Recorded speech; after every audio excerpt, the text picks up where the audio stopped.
নমস্কার, কেমন আছেন আপনারা সবাই? আশা করছি ভালো আছেন। আজ চলে এলাম একটা রেসিপি নিয়ে। আজ বানাবো একটু অন্য স্টাইলে চিকেন কষা। তার জন্য কড়াইতে তেল দিয়ে দিয়েছি, কড়াই গরম হয়ে গেছিলো। আর এখানে নিয়েছি আদা, রসুন, কাঁচা লঙ্কা, একটু পেঁয়াজ, এটাকে বেটে নেবো। আর ওদিকে তেলের ওপর আলু ছেড়ে দিয়ে লাল করে ভেজে নেব।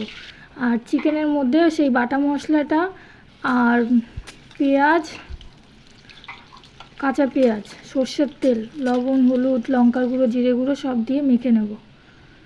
আর ওদিকে আলুটা ভাজা হচ্ছে, দিচ্ছি লবণ, হলুদ, জিরে গুঁড়ো।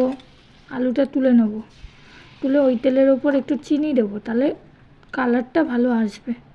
দিয়ে দিচ্ছি গোটা গরম মশলা, জিরে আর তেজপাতা ফোড়নে। তারপরে পেঁয়াজ কুচি দিয়ে পেঁয়াজটাকে ভাজবো। আর ওদিকে দই দিয়ে চিকেনটাকে মাখিয়ে নেব। লঙ্কার গুঁড়ো, ধনে গুঁড়ো আর দই দিয়ে এবার চিকেনটাকে ভালো করে সর্ষের তেল দিয়ে মেখে নেব। মেখে ফোড়নে পেঁয়াজটা ভাজা হয়ে গেলে ফোড়নে দিয়ে দেবো। দিয়ে দিলাম চিকেনটা দিয়ে এবার ভালো করে কষিয়ে নেব।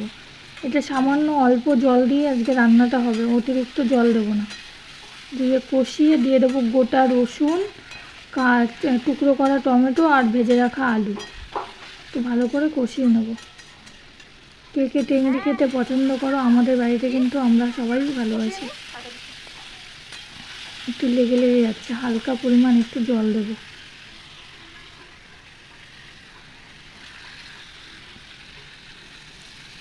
এই যে একটু জল দিলাম, এই জলটাতেই রান্না হবে, আর এক্সট্রা কোনো জল দেবো না। এটা ঢাকা দিয়ে আস্তে আস্তে লো ফ্লেমে রান্না করব।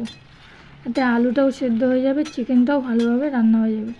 এখন হয়তো কালারটা সাদা সাদা লাগছে, একটু বাদে কালারটা কিন্তু আসবে সুন্দর, একটা স্মেলটাও খুব সুন্দর বেরিয়েছে। এই যে কালারটা এসছে।